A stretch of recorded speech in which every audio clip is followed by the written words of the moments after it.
तो यार एक हफ्ता पूरा हो गया, काफी लोगों ने पुष्पा 2 देख ली होगी और अब बिल्कुल सही वक्त है फिल्म के पार्ट 3 के बारे में बात करने के लिए। पुष्पा 3 द रैम्पेज ये टाइटल फिल्म के क्लाइमेक्स में अनाउंस तो कर दिया, पर क्यों पार्ट 3 बनाने की जरूरत क्यों पड़ेगी? आसान सा सवाल, आसान सा जवाब दूंगी। और ये बात शायद आपको किसी ने ना बताई हो, लेकिन उड़ती उड़ती खबर आ रही है पुष्पा फ्रेंचाइज में अक्षय कुमार की भी एंट्री होगी। कैसे, आगे बताती हूँ। छोटी सी वार्निंग उन लोगों के लिए जिन्होंने अभी तक फिल्म नहीं देखी है, ये वीडियो आपके लिए नहीं है। अंदर बहुत सी डिटेल्स हैं जिनके बाद फिल्म पूरी तरह स्पॉइल हो सकती है। तो नोटिस किया होगा कुछ सीन्स हैं यार जो हमने फिल्म के ट्रेलर में तो देखे थे, बट फिल्म के अंदर से पूरी तरह गायब निकले। मतलब डायरेक्टर सुकुमार के दिमाग में बहुत पहले से पार्ट 3 का आइडिया चल रहा था, इसी वजह से काफी सारी चीजें अधूरी हैं जिनका जवाब पुष्पा 2 में दिए बिना ही फिल्म खत्म हो गई। बस यहीं पे पुष्पा 3 की जरूरत पड़ती है। आसान शब्दों में बोलूं तो पार्ट 2 सिर्फ एक पुल की तरह है जो पुष्पा फ्रेंचाइज को कहानी के फिनाले तक लेकर जाएगा।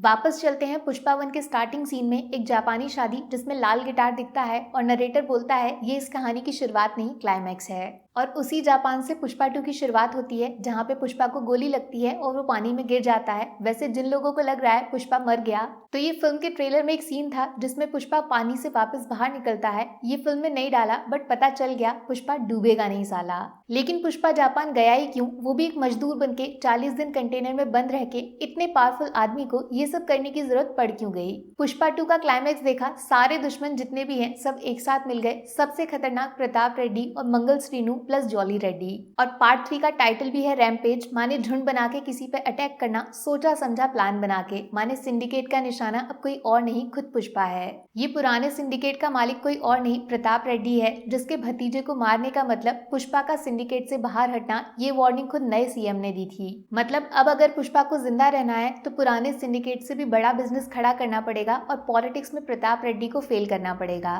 पुष्पा हिस्ट्री की सबसे बड़ी डील करने के लिए इस बार सीधा जापान जाता है, जो लाल चंदन की फाइनल मंजिल होती है जहां लाल गिटार शादी में गिफ्ट करते हैं। इस डील से पुष्पा को जो पैसा मिलेगा उससे एक नया सिंडिकेट खड़ा होगा और प्रताप रेड्डी की पार्टी भी दिल्ली में इलेक्शन हार के पावर से बाहर हो जाएगी। बट पुष्पा 2 की शुरुआत में पॉकेट से ये आधा फटा हुआ नोट दिखता है जो एक्चुअली में उस डील का हिस्सा है जो पुष्पा ने जापानीज डीलर के साथ की थी। इस नोट का आधा होना मतलब डील कभी पूरी नहीं हो पाई और शायद उससे पहले ही पुष्पा पे पुराने सिंडिकेट ने अटैक कर दिया। अब कमाल की बात देखो, वेयर इज पुष्पा वाला वीडियो जो 2023 में रिलीज कर दिया था, वो एक्चुअली पुष्पा 3 के टीजर जैसा है। बताया था उसमें पुष्पा को तिरुपति की जेल में अरेस्ट करके रखा गया था जहां से उसने भागने की कोशिश की, जिसमें उस पे 8 गोलियां चलाई गईं। ये गोलियां पता है कौन चलाएगा? सिर्फ एक आदमी में हिम्मत है पुष्पा की आंखों में झांककर उस पे निशाना लगाने की, पुलिस ऑफिसर गोविंद। जान जाती तो फिर भी चल जाता, लेकिन सबसे बड़ा अटैक किया गया पुष्पा की इज्जत पे। नहीं समझे? आपको क्या लगता है पुष्पा 3 में सबसे इंपॉर्टेंट रोल किसका होगा? Allu Arjun the brand?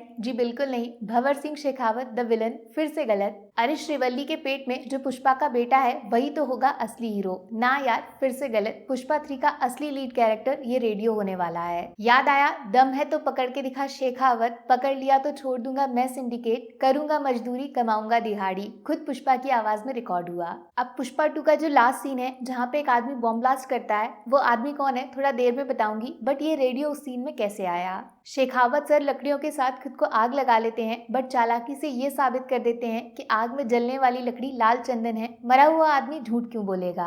इसीलिए जब पुष्पा जापान के डीलर से डील करके माल पहुंचाने की तैयारी करता है, सेम उसी टाइम पुराने सिंडिकेट वाले टीवी पे न्यूज चला देंगे माल तो जल गया। इधर पुष्पा की इज्जत जाएगी, उधर उस पे गोली चल जाएगी, जिससे बचने के लिए पुष्पा को जंगल में छुपना पड़ेगा। बट जापानीज डीलर को लगेगा पुष्पा तो चीटर निकला, एक नई दुश्मनी की शुरुआत हो गई। इसीलिए पुष्पा 2 के स्टार्टिंग सीन में पुष्पा साफ साफ बोलता है इंडिया का माल तो जापान आया, बट जापान का पैसा कभी इंडिया पहुंचा ही नहीं। और जैसे रेडियो पे खुद पुष्पा ने बोला है अगर उसके माल से एक लकड़ी भी पकड़ी जाती है तो वो फिर से मजदूर बन जाएगा, दोबारा मेहनत करके पैसे कमाएगा। इसीलिए नोटिस किया होगा पुष्पा के जापान सीन में जो उसने टी शर्ट पहनी है वो सेम टी शर्ट है जब पुष्पा जंगल में मजदूर बन के लकड़ी काटा करता था। माने पुष्पा अपनी बात से पलटा नहीं है, वो साबित करना चाहता है कि माल सही सलामत है। शायद इसीलिए खुद कंटेनर में 40 दिन बंद होके असली लाल चंदन की लकड़ी जापान लेकर गया है। हाँ, तो अब सबसे बड़ा सवाल जो हर किसी के दिमाग में घूम रहा है, क्लाइमेक्स में बॉम्ब का बटन दबाने वाला ये बंदा दीवाना कौन है। फूलों का गुलदस्ता हम सबने देखा, अजीब से डिजाइन वाला स्कल मास्क पे भी सबका ध्यान गया, लेकिन जो चीज इग्नोर कर दी वो है ये जला हुआ रेडियो। 99% लोग सोच रहे हैं ये भंवर सिंह शेखावत है जो उस आग में जिंदा बच गया और अब पुष्पा की जान लेकर अपना बदला पूरा करना चाहता है। वैसे बात में दम है, क्योंकि ट्रेलर में कुछ सीन्स भंवर सिंह शेखावत के ऐसे भी हैं जो फिल्म से गायब थे, माने पार्ट 3 में वो दिखाए जा सकते हैं। बट ध्यान से देखोगे ना तो इस बंदे के सर पे छोटे छोटे बाल दिख रहे हैं, माने भंवर सिंह शेखावत वाला ऑप्शन तो टोटली गलत हो जाएगा। तो फिर इसका हाथ जला कैसे? पॉसिबल है ये किसी तरह भंवर सिंह शेखावत से रिलेटेड है और शायद उस आग में जलते वक्त इसने उसे बचाने की कोशिश भी की होगी, और वहीं से ये रेडियो खुद भंवर सिंह शेखावत ने इस बंदे को दिया है जो शायद इस वक्त हॉस्पिटल में जिंदा भी हो सकता है, माने दिमाग पुराना दुश्मन नया। पता चला एक वीडियो भी वायरल हो रहा है इंटरनेट पे जो पुष्पा 2 का बता रहे हैं, जिसमें लाल लकड़ी के पास जलते हुए किसी इंसान को पुलिस वाले बचाने की कोशिश कर रहे हैं। माने शेखावत जिंदा है, लेकिन ये सिर्फ मुझे और आपको बताया जाएगा, जबकि तिरुपति माने जहां पुष्पा की कहानी चल रही है वहां ये न्यूज उड़ेगी कि पुष्पा की वजह से शेखावत ने खुद को मार डाला। और शायद इसीलिए वेयर इज पुष्पा वाले वीडियो में पुलिस को मौका मिल गया है पुष्पा के पीछे हाथ धो के पड़ने का और उसे फाइनली जेल में डालने का। गोविंद सर का कमबैक बहुत सॉलिड होगा, और याद है ना पुष्पा ने खुद बोला था वो ऐसे ऑफिसर को सल्यूट करेगा, शायद इसीलिए पुष्पा चुपचाप जेल चला जाएगा। वैसे जो लोग टेंशन ले रहे हैं कि इस ब्लास्ट में पुष्पा की फैमिली जिंदा बचेगी या नहीं, तो बॉस ट्रेजेडी गारंटीड है, कोई तो पक्का मरने वाला है। ये चेहरा पार्ट 2 के लिए काफी इंपॉर्टेंट था। रप्पा रप्पा करके पुष्पा ने जो काली माता का अवतार लिया उसके पीछे का रीजन भी यही लड़की थी, और लास्ट में ये शादी भी इसी लड़की की हो रही है। क्या पता उस ब्लास्ट में इस लड़की की जान चली जाए और पुष्पा ने जिसको 2 बार बचाया, तीसरी बार वो लड़की सच में मर जाए। पुष्पा की स्टोरी में फैमिली सबसे इंपॉर्टेंट है, और जब फाइनली पूरा मुल्लेटी परिवार एक साथ आया तो इस नए विलन ने परिवार को ही छोटा कर दिया। या फिर पुष्पा के सबसे क्लोज है केशव, उसका बेस्ट फ्रेंड। इवन फिल्म में डायलॉग है जब पुष्पा बोलता है वो रिटायर होके पूरा बिजनेस केशव को सौंप देगा। बट जापान वाले सीक्वेंस में पुष्पा अकेला आया है, अब केशव जिंदा हो और पुष्पा के बगल में खड़ा ना हो, ऐसा हो नहीं सकता। कहीं इस ब्लास्ट में केशव का दी एंड तो नहीं हो गया। यहाँ से सेटअप होगा बड़ी लड़ाई का, जब पुष्पा सब कुछ भूलकर सीधा इस नए विलन के पीछे पड़ेगा और इमोशंस के चक्कर में बहुत सारी गलतियां करेगा। गलती से याद आया, विजय देवरकोंडा माने अर्जुन रेड्डी, हिंदी में कबीर सिंह, इनका सोशल मीडिया पोस्ट सबसे बड़ा हिंट है पुष्पा पार्ट 3 विलन फेस के लिए। डायरेक्टर सुकुमार को बर्थडे विश किया, लेकिन रिटर्न गिफ्ट पुष्पा फैंस को मिल रहा है 3 शब्द, राइज रूल रैम्पेज। इस पोस्ट में 2022 में क्या कर रहे हैं? साफ बोला है सुकुमार के साथ अपनी फिल्म को शुरू करने का इंतजार कर रहे हैं। अब पुष्पा 3 का टाइटल रैम्पेज, इतनी बड़ी चीज सिर्फ इत्तेफाक नहीं हो सकती। डेफिनेटली पुष्पा 3 में अल्लू अर्जुन वर्सेस विजय देवरकोंडा देखने को मिलेगा, इस बात में कोई डाउट नहीं है, जिसमें भंवर सिंह शेखावत का कैमियो भी हो सकता है। बट इस सब में अक्षय कुमार कहाँ से आ गए? मैंने बोला था आपसे, बहुत टाइम पहले से न्यूज घूम रही है कि पुष्पा में रणवीर या अक्षय को स्पेशल रोल के लिए अप्रोच किया गया है।